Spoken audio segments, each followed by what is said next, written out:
ma te lo porgo. Ieri sera io ho parlato in sardo, ma costumeri voglio questionare in italiano. In italiano cosa mia. E concessivi all'italiano a Pannai, che sono grato, molto grato a Bachisio Bandino per aver chiarito che il discorso di Lepori, che io conosco, stimo da tanti anni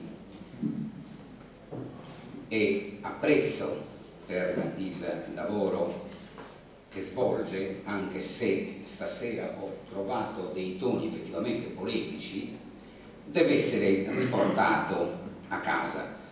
Ecco, le parole di Lepori, diceva Bachisio, non stanno in adiacenza, per quanto riguarda il sardo, in amicizia con le parole italiane, con le parole delle altre lingue, di tutte le possibili altre lingue che devono circolare, che devono avere cittadinanza anche nelle nostre scuole. Vorrei tornare però al discorso di Mariella, che ha parlato di resistenze scolastiche, di bilinguismo naturale, ha fatto un accenno agli zingari a proposito delle lingue. Io ho insegnato l'anno scorso lingua sarda in una grossa scuola elementare di Cagliari, esattamente a tutti i bambini delle quinte classi di questa scuola, esattamente la scuola elementare di Via Meirogo in Cagliari. È l'unica scuola, credo, anzi ce ne sono due Esmiriones, l'Italo Stagno e la scuola di Via Meirogo, è una delle poche scuole in Cagliari che accolgono bambini zingari, perché io 20 anni fa circa mi recai dal provveditore agli studi con gli amici della IZO, Associazione Italiana Zingari Oggi, per pregarlo di aprire la scuola agli zingari. L'anno scorso ho avuto la fortuna di avere tra gli alunni anche bambini zingari, e a proposito di lingua sarda, qualche bambino zingaro mi ha detto: io in sardo conosco una sola parola, bairindi. Ecco, questa è l'unica parola verbale che il bambino zingaro conosce. E poi succedono le cose di cui Mariella, è vero, senza dedicarci molto tempo, è vero, en passant, ma cogliendo proprio il momento giusto, è vero, ha detto. Qui si parla di cessazione o di crisi dell'imperialismo linguistico, certo, perché quando io 30 anni fa andavo in giro per le piazze dell'isola e difendevo con la parola e con i denti la mia lingua, la lingua che esprime l'anima della mia terra, mi sentivo dire da certi genitori: ma perché non insegniamo l'italiano ai bambini anziché il sardo? E io rispondevo: verrà un giorno in cui l'italiano sarà un dialetto d'Europa. Oggi quel giorno è arrivato, perché mica si diceva perché non insegniamo l'italiano anziché la lingua sarda, si diceva perché non insegniamo l'italiano anziché il dialetto, è vero, dei nostri paesi, eccetera. Ecco, il giorno in cui noi possiamo effettivamente constatare che l'italiano è dialetto è arrivato.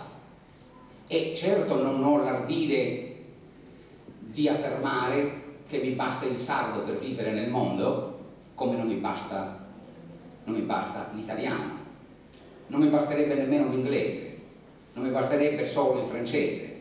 Le lingue bisogna, è vero, bisogna possibilmente studiarle, apprenderle, non sarà possibile apprenderle tutte, è vero, ma bisogna conoscerne un certo numero per vivere in Sardegna, in Italia, in Europa e nel mondo da cittadini del mondo. Ma la nostra preoccupazione, è vero, che è la preoccupazione di operatori scolastici che ci poniamo in tutto rispetto nei confronti delle altre lingue, è quella di educare i bambini nostri linguisticamente, di fare educazione linguistica. In questo senso sono d'accordo con Antonio Lepori, perché Antonio Lepori ha insegnato anche l'italiano, intendiamo, ci insegna anche la filosofia, io lo so.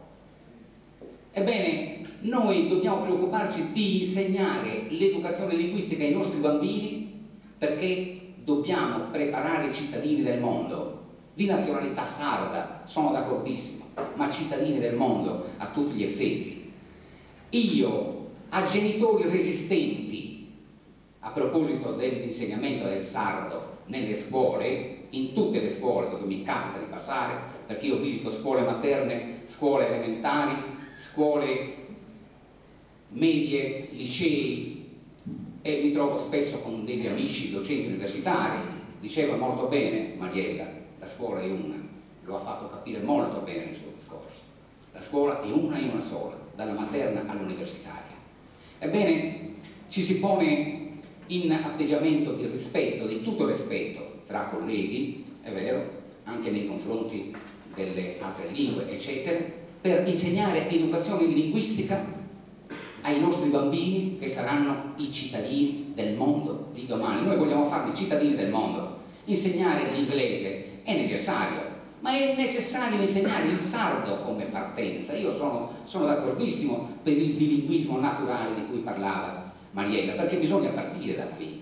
Bisogna partire da qui e convincere i politici della necessità, lo diceva io non ricordo adesso se lo dicesse Antonio esattamente, della necessità. Antonio no, diceva non della necessità della legge, anzi diceva che se la legge non arriva salute. Invece no, dobbiamo costringere i politici a stanziare dei contributi a favore dell'IRSAE, perché l'IRSAE prepari degnamente i docenti, è vero, i docenti di italiano, i docenti di lettere, è vero, ad insegnare anche il sardo nelle scuole, perché questo è fondamentale.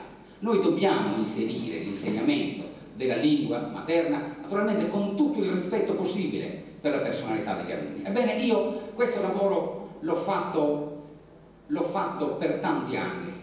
Esattamente nel 1962, è vero, fu approvata, io credo che lo sappiamo in moltissimi, 31 dicembre 1962, fu approvata dal Parlamento italiano l'unica legge nata, discussa in Parlamento sulla scuola. Tutte le leggi, a partire, è vero, dalla legge Casati del 1859, alla legge Coppino, alla legge Gentile, eccetera, furono leggi di delega.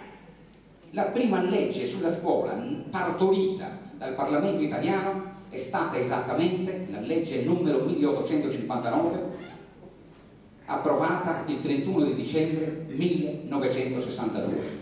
Io ricordo e non riesco a dimenticare, e spero di non dimenticare perché vivrò, le parole di un luminare del latino nel mondo, del professor Concetto Marchesi, il quale dai banchi dell'estrema sinistra, allora veramente estrema sinistra, disse ai colleghi deputati di tutti i partiti, compreso il suo, Partito Comunista Italiano, esattamente queste parole: non permettere più ai bambini italiani di studiare il latino significa voler spezzare il nesso logico che ci unisce al passato. Ebbene, ieri abbiamo detto qui che il latino non si usa più per la celebrazione della messa, e io ho detto che sento ancora il fascino e qualche volta, se mi trovo all'estero, mi manca la messa in latino.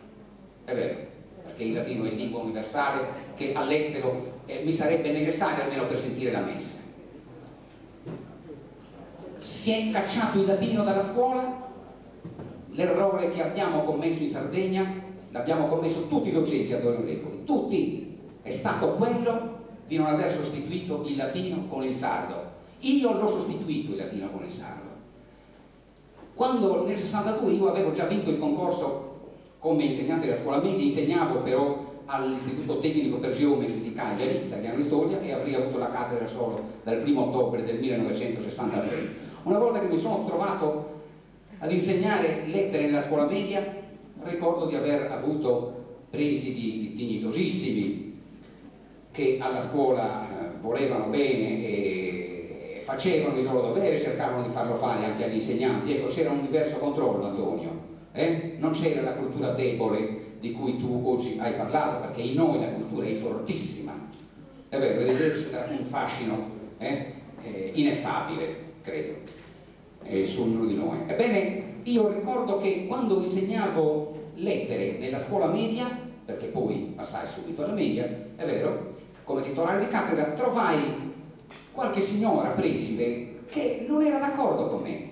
Non era d'accordo con me perché io insegnavo educazione linguistica, insegnavo italiano, sardo, mi trovavo con i colleghi di lingua straniera, è vero, e si cercava di educare i bambini a diventare cittadini del mondo, a conoscere le lingue con tutto il rispetto, eccetera. Ebbene, un preside, una signora preside in particolare, non fu d'accordo con me perché chiedeva alla fine del primo trimestre il tema su Pio Bove. Naturalmente il tema, entro la fine del primo trimestre, il tema su Pio Bove doveva essere fatto. Era il tempo, era il periodo in cui i bambini, è vero, siccome, ecco, qualcuno ha detto che si impara quello che non si comprende, l'abbiamo detto stasera molto, molto abbondantemente, io ricordo che c'erano molti bambini che consideravano Pio Bove cugino, almeno cugino di Pio Nono. È vero, perché si faceva studiare Pio Nono abbondantemente e abbondantissimamente Pio Bove e così via.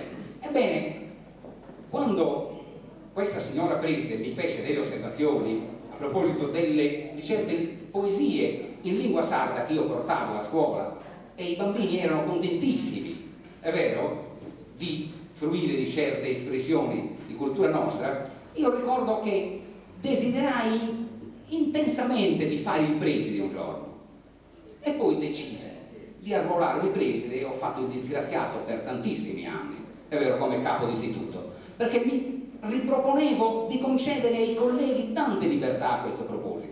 Mai nessun insegnante io ho trovato nelle scuole dove sono passato, avevo in tanti anni di carriera direttiva, mai nessun insegnante ho trovato disposto ad insegnare una parola di sardo. Questa è la verità.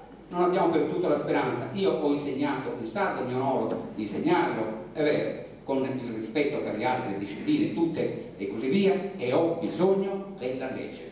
Dico che una legge almeno che ci tuteli, che ci garantisca, come diceva Franca, è vero, che permetta ai genitori di avere rispetto di quello che fa Antioco Ghiani, di quello che fa Mariella a scuola, di quello che cerchiamo di fare tutti con grande dignità. Occorre, è necessario che questa legge venga, nonché discussa, presto approvata, perché ne abbiamo bisogno. Grazie.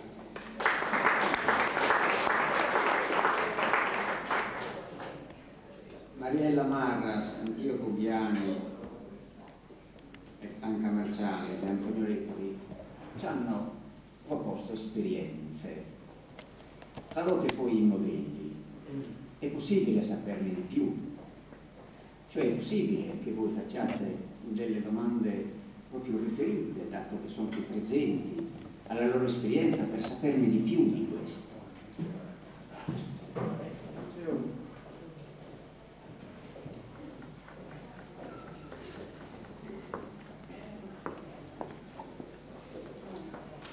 Vi invito cioè, in termini meno gentili, ad una maggiore pertinenza, che abbiamo un'occasione, e chi ha sperimentato.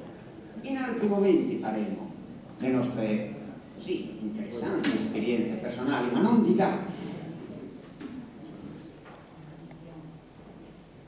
Eu não vengo desse mundo dessa escola.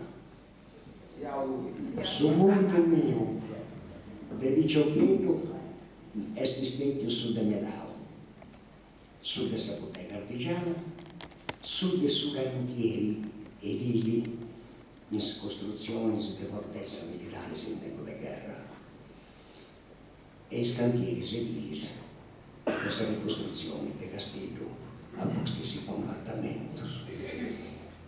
Però mi piace sempre, legando via Viciochino, a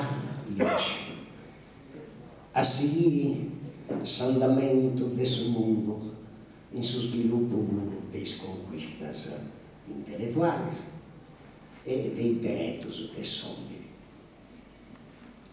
Queste medallotas a contessio de vivere mai in su spontoni de ser rinascenti castello, in se stali, quando va santa camparadas, de gente a paglietta, a pantaloni cruzzoso, a coscia sanforas, a canottieras, e sono via com'è, ha dei gusti. Aspetta la trovare la risulta un mio questionamento. De questa maniera, di questionante, come in piausa di fonti francesi, fonti inglesi, sul tedesco, sul americano, poeta, adesso questionare in solo, comprendi auso, di a onde venienta e a cali mondo appartenente. Si susardo non torna da a essi meri de gusto distintivo de identitari passa da uno cittadino che non può essere lontano nulla. O vai gusto bisogna di susardo torna che stia in sardo. Pochi di me che commenti te una resta ambarata che va salta des turistas astrangios anandi de sa nascente de castello. Nos gusta identità che perdi a colpa nostra.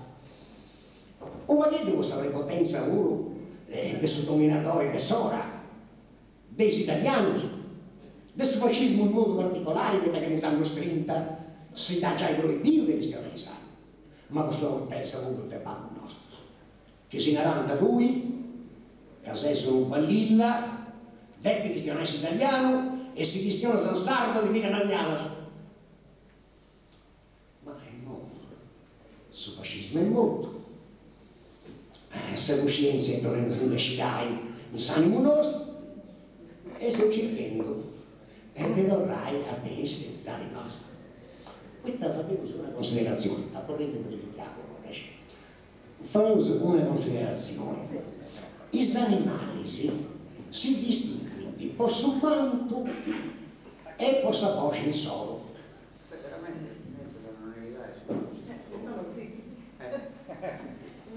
Per cortesia, se è possibile un riferimento al nostro Sì, sto arrivando, ma non troppo a distanza. Sto arrivando. Può riconquistare questa identità in scuolas italianas in Sardegna se facendo esperimentos. E commenta chi deve cercare questa vedra filosofale de cubbius scienziati medievali si dice chi credienta, devo tramutare su rumino. Ma che cosa risorge proprio di varie esperienze, con varie esperienze ciò che è il nostro sardo. In tutto modo. Già questa situazione compromettia, assunto chi rottoso o leo credo soldi vai è giusto che questa esperienza si faccia. Però, se esperienza dello questionare su sardo serve da pago per il problema che si pone per su classe. Su che serve è stato scrivi su sardo, agattare sul sistema di una unificazione ortografica. Poi chi tu scrive, però cosa sta proprio fare? Chi tu questioni di uno mentore. Quando Antonello Satta mangiato a questionare, deve apprezzare merda, ma questionare in capoeso. Ebbene sia delle questioni in capoeso, ma se grazie a Antonello Satta si vuole descrivere su sardo, deve essere convinto che tutto queste aspirazioni non da scrivi in una grammatica corretta. Allora scrivi invece un capoeso prevede delle norme grammaticali e ortografiche della grammatica nostra. Senza scaresci. Che sullo scanuna andiamo a casa, ma scrivi andiamo a casa. Senza scaresci, che su napoletano una lava in mano, però scrivi la femmina. Quindi, vosotros, che l'incuna confessavo, che non si esperienza vostra. Esi adottavo su voi dare dessa vita onde hai fatto queste esperienze. Ed è mi spero, mi auguro, che questa adozione si limiti di scelta su quelle date. Non sei nato su scritto.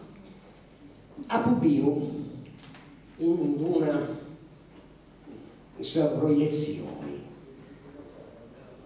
fezzava, su quello fezzava, quando su verbo e fai, ecco, degli avvolti, che questo fezzava, verbo proiettato a futuro, come lo dimostrato su quelli declinesi, poi via un disiamo da fine, e poi comprendi cali errori si vuoi incurri, crasi scrivendo su sardo, si varpeuso dessa corruzione di un verbo. Incanto al suo discorso di Antoni è stato un resistente e non si deve scandalizzare questo atteggiamento di Antonio Lepore. Ebbene, si susardo Dante Redusio a essi una lingua de poveri peddus, de vedidoris. I sono vedo se scaglia da contras ai scolonizzatori di questa lingua nostra. Ed io lo comprendo pure. Non è una regione in tutto. E me la si dovuto sfogare. Dopo tutto, se non ci avessi visto che resistere, sul dibattito si deve serrare questo diritto, senza altre questioni. Grazie. La professoressa Inna Cappe.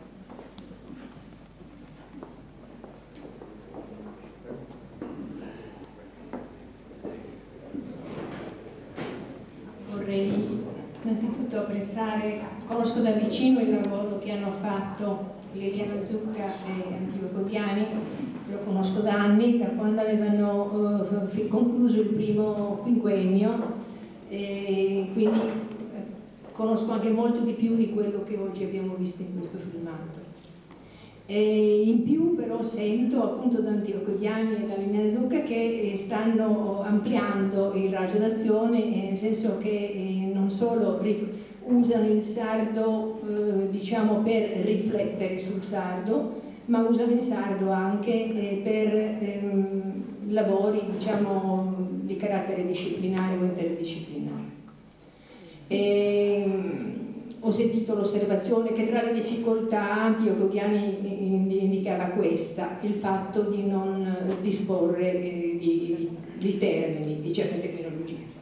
Allora volevo incoraggiarlo, nel senso che tutte le lingue vivono di prestiti, anche l'inglese in fondo, quando conia un nuovo termine lo fa molto spesso su radice greca o latina, poi ce lo ridà e noi lo prendiamo dall'inglese così, senza neanche battere ciglio.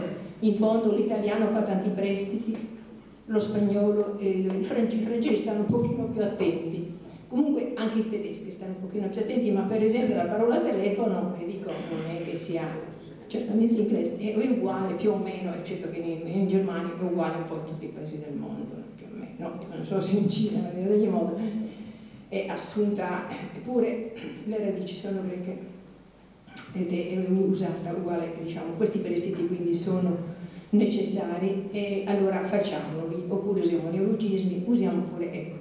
Questa è una domanda che vorrei fare a Antioco Ghiani, perché poi gli cedo di nuovo la sedia, è questa. Quando ecco, procedono in queste ricerche, penso che sia un procedimento di ricerca, no? Quello che usano per studiare in altri ambiti disciplinari, no? E quindi ricerca prevalentemente di carattere ambientale, non lo so, ecco. Se usano soltanto il sardo o se lo diciamo alternano all'italiano. Diciamo, non è da escludere, non chiudiamoci nell'uso del sardo per certe ricerche, per lo studio di certi argomenti, si può anche alternare l'uso. Ecco, volevo chiedere, alternare l'uso non nel senso che un minuto una lingua, un minuto l'altra lingua, ma una fase della ricerca potrebbe essere condotta in sardo nel momento in cui si fanno delle inchieste tra genitori, anziani, eccetera. Un'altra può essere l'altra fase dell'elaborazione quando si tratta di lavori di carattere sociologico, antropologico, così storico. L'altra fase poi della rielaborazione dei dati potrebbe essere ugualmente in sardo, ma potrebbe essere anche in italiano. Poi c'è un momento che è quello della raccolta, vediamo, di informazioni, raccolta non raccolta sul campo, ma raccolta nel senso di consultazione di testi che non abbiamo in sardo, e allora in quel momento è un'altra fase della ricerca che ovviamente va condotta in italiano, ma i cui contenuti poi possono essere rielaborati in sardo. Ecco, volevo sapere se avete esperienze di alternanza nelle varie fasi di un procedimento di conoscenza, qualunque sia il metodo adottato, se avete esperienza di questo uso di ambedue le lingue nelle diverse fasi, ecco, che tra le altre cose offrono anche delle occasioni per il confronto tra le due lingue. Questa è una domanda. Mentre prende la parola il professor Lilliu, vi ricordo, vuole intervenire professore? Sì, prego. Vi ricordo che questo libro costa 20.000 lire. Prego.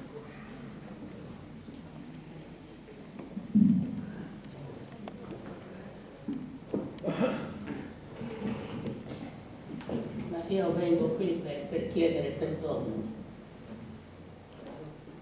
perdono in nome degli accademici. Credo che qui ci sia soltanto un accademico.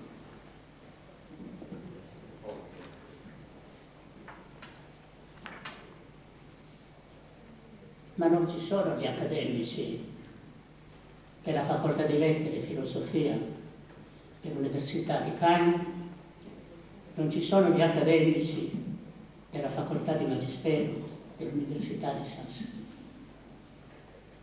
Eppure ci sarebbe bisogno di questi accademici, perché questa legge sulla cultura e la lingua sarda che si vuole rappresentare fa largo spazio agli accademici. Gli accademici sono quelli. C'è la proposta di un'accademia della lingua, c'è la proposta di un osservatorio fatto di scienziati della lingua, quindi nuovamente degli accademici. Però c'è un'assenza degli accademici, c'è un vuoto dell'accademia in questa assemblea. Possono essere diverse i fattori, le circostanze, che non sia stata una puntuale informazione delle accademie sassarese e caralitane. Ci può essere invece una situazione di pigrizia, di negligenza, anche di opposizione che c'era una volta da parte di accademici della Facoltà di Lettere e di Filosofia dell'Ateneo Cagliaritano e da parte degli accademici della Facoltà di Magistero o la Facoltà di Lettere dell'Ateneo Sassarese. Quindi mancherebbe, se io dovessi ragionare su questo, non voglierei chiamarlo convegno, ma seminario. Questo è un seminario che comincia e andrà a un convegno, perché le cose che sono state proposte sono tante e di tante qualità e di tanta importanza, di tante difficoltà, che hanno bisogno di una riflessione più attenta, approfondita, di proposte più razionali per praticare quella che fino ad oggi è stata una teoria. Ecco, questa è la mia preoccupazione.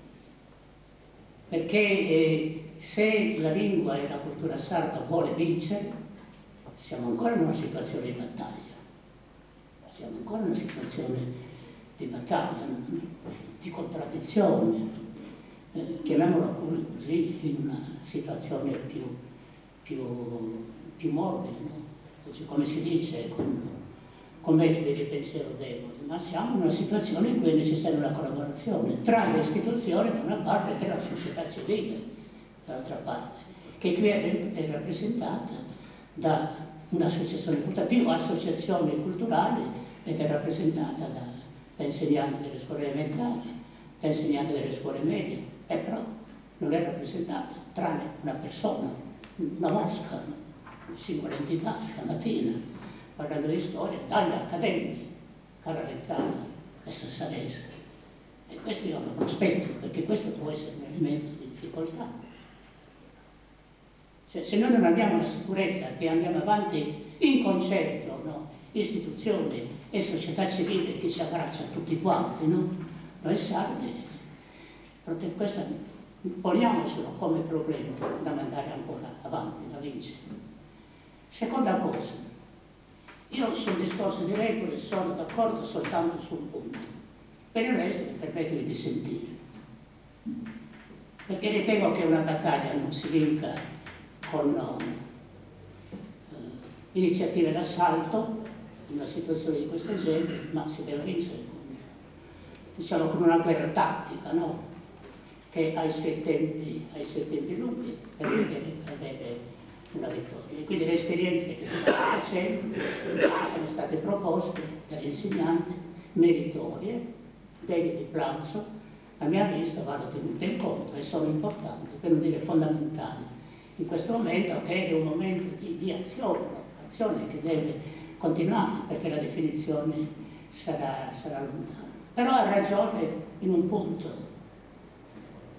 Ha ragione quando dice che io non avrei usato che noi abbiamo uno Stato debole. Attenzione, questo Stato non è debole, anzi sta diventando uno Stato più forte in questo momento. Se io dovessi fare certe considerazioni, anche il fatto di cultura, ma non voglio farle per non entrare in un discorso che passa dal discorso culturale e passa al discorso politico. Io qui non voglio assolutamente affrontare, non perché la politica sia una categoria dannosa o da condannare, o che sia soltanto la tecnica, la categoria che oggi deve vincere, non in questo senso, perché non è opportuno in questo momento.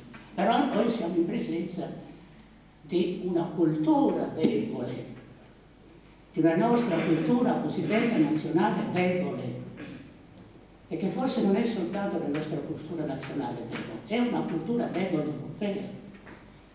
La cultura vincente in questo momento, no? Che si esprime anche attraverso certe, e tale che qui torna nuovamente il discorso politico, no? Di certe formazioni, è la cultura della televisione. Questa è la cultura oggi dominante.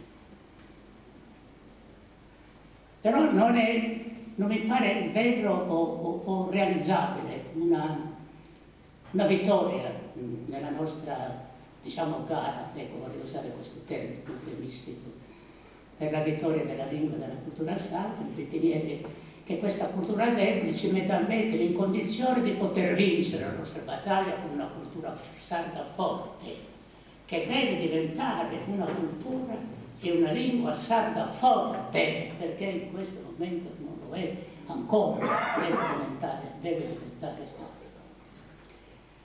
E vorrei non continuare in questo discorso, diciamo, come dire, in un certo modo filosofico, teorico, per tornare invece al discorso pratico di quello che si sta facendo in questo momento. Perché la lingua per me va bene, bisogna riprodurla, questa lingua, forse in termini differenti, perché bisogna pure razionalizzare una situazione, dare anche un'attività giuridica alla lingua, alla cultura sarda, un riconoscimento, no? Anche a livello altri di questa situazione.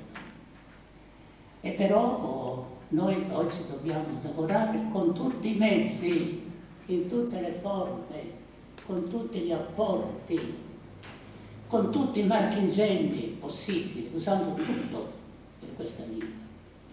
Nello specifico delle sperimentazioni che ci sono state offerte, io non sono francamente in grado di poterle giudicare, non sono un sociologo, non sono un antropologo culturale, non sono un psicologo, sono un archeologo, sono uno studioso di tempi lontani, no? Della memoria lunga. Attenti che questa memoria lunga è importante, no?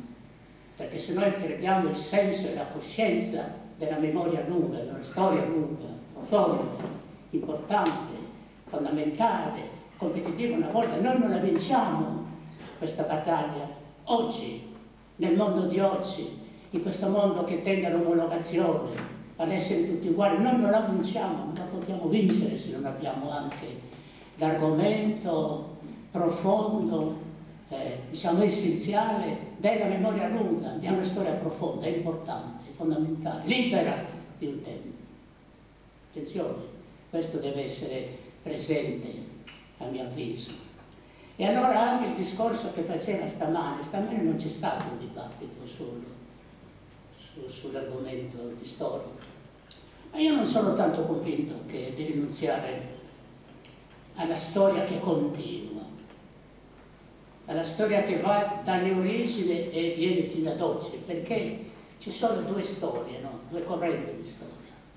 Una è la storia degli eventi, quella che appare, che si studia nelle scuole, perché si studia soltanto la storia degli eventi nelle scuole, che a mio avviso è una storia superficiale, no? Quella visibile, non sempre trasparente, cattiva a volte, tremendamente cattiva a volte nel suo succedere, ma c'è una storia profonda, c'è una storia profonda, diciamo, dell'anima dei popoli, che vengono da lontano, ed è una storia sotterranea, no?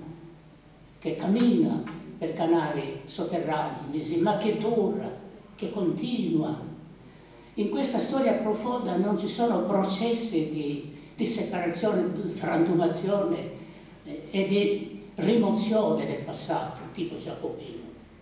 Io non sono per una storia vista come la si vede con l'ideologia giacobina, sono invece per una storia della continuità. Questa storia della continuità è assolutamente necessaria e quindi la memoria del profondo, la memoria lunga, deve essere una delle basi costituenti di questa battaglia per la lingua e la cultura sarda.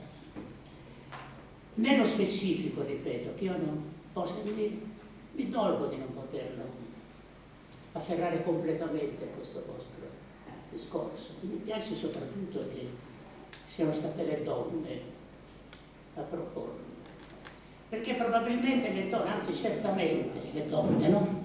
Il fatto di educazione, sono anche mamme, alcune di esse probabilmente, che la portano questa educazione prima che nella scuola e nelle loro famiglie, credo che siano più capaci, abbiano più senso e coscienza nella loro natura di proporre le cose che loro hanno proposto in linea didattica.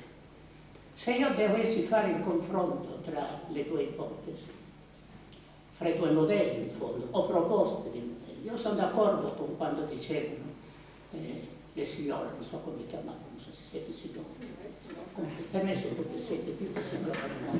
Come dicevano loro. Per noi siete tutte signore. Ecco, sono d'accordo con voi che non ci devono essere dei modelli. Guai ai modelli, guai ai modelli, guai ai modelli, se sono soprattutto precettivi, se sono soprattutto questi modelli americani, questo imperialismo americano di modelli, no? Che ci sta arrivando e che noi stiamo assumendo senza alcun spirito critico, così come se non ha marketing. Una botteguccia e si chiama marketing, tremendo questo veramente è una rimozione, no? Della nostra cultura, della cultura sarda, ma diciamo anche della cultura italiana.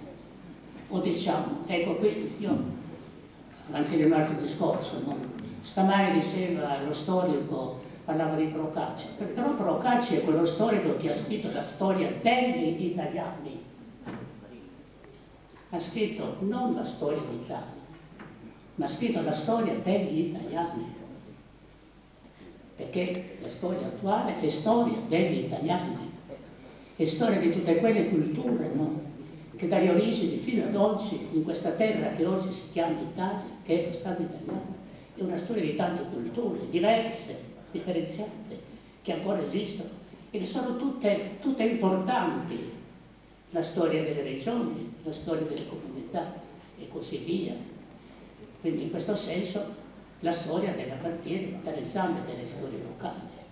Probabilmente la ricchezza di questa storia d'Italia consiste nel fatto che è un accumulo, un somma di questi tanti patrimoni, di tante regioni italiane, di tante comunità che hanno operato, faticato, lavorato, sofferto per millenni e per secoli in questa terra che oggi si chiama l'Italia. Ecco, queste cose volevo dirvi e nient'altro. Alla fine, se mi consentite, non posso entrare nel discorso di ieri sulla Chiesa che non abbiamo approfondito. A me è parso di notare un'inclinazione, così una propensione del clero italiano che è stata manifestata qui in questa sede, un'attenzione direi anche importante, profonda, attenta della Chiesa sarda, e però che ha anche accennato alle sue difficoltà, alle sue gravi difficoltà. Perché quando si parla di messa, attenti, nella messa c'è il cuore della messa, no? Che è quello che si dice accanto, che è il mistero profondo, mistero sul serio, e probabilmente era il latino, a mio avviso, che rappresentava veramente questo mistero. Il fatto stesso che il mistero non era capito era mistero. Io non voglio entrare in una polemica, non vorrei passare per quel famoso vescovo, eccetera, eccetera, però il latino mistero che le nostre donne, anche noi, i miei genitori, i miei nonni non capivano perché era mistero, era grande quanto era mistero, ma poi c'era tutta l'altra parte della messa, no? Ecco, bene, qui ci sono dei sacerdoti, anche miei amici, miei carissimi amici, certe cose potete farle come si facevano una volta, si facevano ancora all'inizio di questo dopoguerra. Le processioni fatele cantare, fatevi il rosario, il sarto della resurrezione. Le prediche le facevano, imparate anche voi preti giovani a fare la predica in sardo, magari non la messa soltanto. I canti che si facevano in sardo prefaceteli nelle vostre chiese, magari soltanto in una messa. Tutto quello che era, diciamo così, il contorno importante, in cui c'era la vera partecipazione del popolo di Dio, di quel popolo di Dio che queste cose le afferrava e quando le parlava diventavano parole, no? Mentre il mistero era mistero, questo potete farlo. Comprendo bene voi sacerdoti che da soli non potete farlo, avete bisogno di tutto il contorno, no? Delle parrocchie e così via, però queste cose potete farle e fatele, per favore. Bravo.